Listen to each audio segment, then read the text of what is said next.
देश में और कोई नेता ही नहीं बचे क्या मोदी के अलावा? जो भी काबिल नेता है इस देश में उसके पीछे ईडी और सीबीआई पड़ी है भाई हाथों के।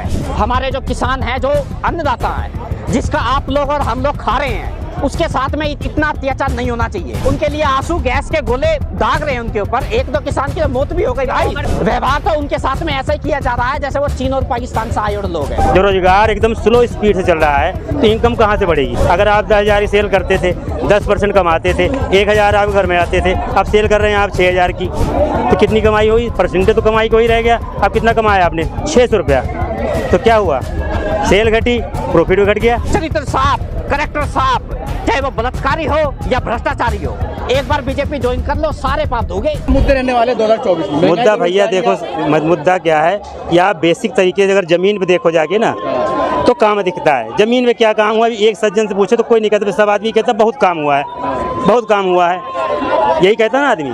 लेकिन जो जमीन से जुड़ा हुआ है उससे पूछो क्या हुआ है, कुछ दिखता है? कहा जाए विकास से गंगा बह रही है। कहाँ बह रही है बताओ? आपने कहाँ डुबकी लगाई? अरे बहरी तो आपने डुबकी लगाई होगी ना। लगा रहे लोग कहाँ लगाई? लोग बाग कोई व्यक्ति विशेष आता है सामने कि हमने डुबकी लगाई है, कुछ लोग तो कहाँ में डुबकी लगाई बता दो? डुबकी नहीं है, विकास हो रहा है ना, हुआ तो नहीं है ना। लेकिन महंगा आप कह रहे हैं महंगाई बढ़ी है, महंगाई से लोग परेशान हैं, त्रस्त है, लेकिन महंगाई बढ़ी है तो इनकम भी तो बढ़ा है। काहे में इनकम बढ़ी बताओ आप?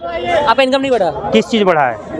जो रोजगार एकदम स्लो स्पीड से चल रहा है तो इनकम कहाँ से बढ़ेगी? अगर आप 10,000 की सेल करते थे, 10% कमाते थे, 1,000 आप घर में आते थे, अब सेल कर रहे हैं आप 6,000 की, तो कितनी कमाई हुई? परसेंटेज तो कमाई को ही रह गया। अब कितना कमाया आपने? 600 रुपया।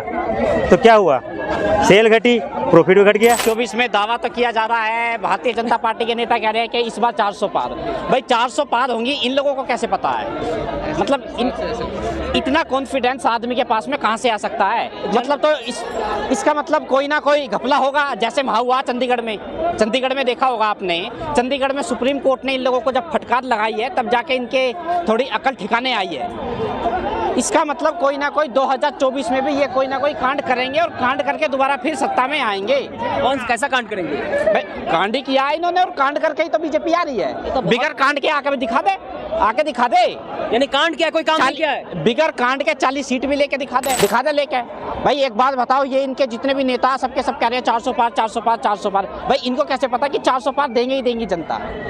लेकिन 9 साल बेमिसाल कहा जा रहा है, सड़कें बनवा दी गई है। कहाँ है कि बेमिसाल? भैया एक बात बताओ, सड़कें पहले नहीं थी क्या देश में पहले सड़कें नहीं थी यार? पहले भी सड़कें थी, पहले भी देश में मंदिर थे। अब ये मत बोल देना कि मंदिर मोदी जी ने बनाया। भैया ये राम का देश है। इन कहा जा रहा है जो राम को लाए हम उसको लाएंगे। तो राम गए कहाँ थे राम? एक बात बताओ, आज हमारे जितने भी भगवान हैं वो सारे मस्जिदों में पा रहे हैं, सारे भगवान हमारे मस्जिदों में पा रहे हैं। ये कह रहे हैं कि राम को हम लाए थे, राम गया कहाँ था? अरे राम की तो भूमि है ये देश तो राम से ही तो जाना जाता है। लेकिन ये लोग राम को लाए, कहाँ से लाए? पाकिस्तान में थे राम। भाई कहाँ से लेकर आए? पाकिस्तान से लाए हैं कि यार ये राम का देश है। हाँ, दुनिया इस देश के लोग जब भी सुबह उठते हैं ना तो राम राम बोलते हैं, सबको बोलते हैं, नहीं बोलते हैं? भाई साहब मैं भी बचपन से अपने गली में मोहल्ले में रामलीला देखते हुए आ रहा हूँ। 2014 से रामलीला नहीं हो रही है इस देश में, शुरू से रामलीला हो रही है, शुरू से राम का नाम लिया जा रहा है। लेकिन ये तो एजेंडा बना रहे हैं अपना 2024 के लोकसभा इलेक्शन का। देश में और कोई नेता ही नहीं बचे क्या मोदी के अलावा? यार कमाल होगा, आप भी ये बात बोलते हो कि भैया मोदी के अलावा और कौन है? और कोई नहीं है मोदी के अलावा। नहीं, मोदी नहीं तो कौन? अरे भैया बहुत देश में एक से एक नेता पड़े हैं, एक से एक नेता। देश में नेताओं की कमी नहीं है। और जो भी काबिल नेता है इस देश में उसके पीछे ईडी और सीबीआई पड़ी है भाई हाथ धोकर। मोदी ने भ्रष्टाचार करेगा उसके पीछे तो ईडी सीबीआई पड़ेगी। तो एक बात तो बताओ, भ्रष्टाचार तो बहुत सारे बीजेपी में ऐसे नेता हैं जो वो उनने भी करा था।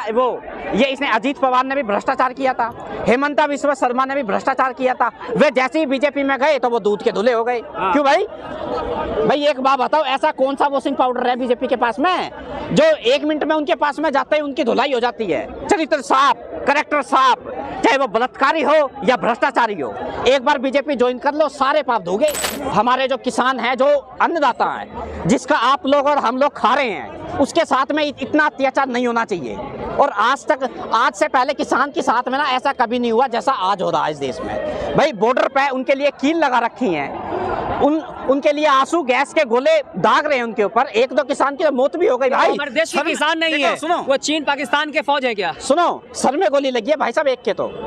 व्यवहार तो उनके साथ में ऐसा ही किया जा रहा है जैसे वो चीन और पाकिस्तान से आए हुए लोग हैं। वे हमारे ही देश के लोग हैं कि प्रोटेस्ट करने का अधिकार सबको है, इस देश में अपनी बात रखने की भी अधिकार सबको है। जब किसान यहाँ पे आना चाह रहे हैं और शांतिपूर्ण, अगर वो शांतिपूर्ण तरीके से धरना देना चाहते हैं तो भैया देने दो, अधिकार तो सबको है। लेकिन उनके ऊपर आंसू गैस के गोले छोड़े जा रहे हैं, गोलियां चलाई जा रही हैं। सुनो, जो भारतीय जनता पार्टी के खिलाफ हो गया ना, या तो वो खालिस्तानी बन गया, या वो आतंकवादी बन गया, या वो देशद्रोही बन गया। यार ये तो हद हो रही है यार। वो सुनो, वो हमारे ही देश के लोग हैं भाई, हम उनका खाते हैं।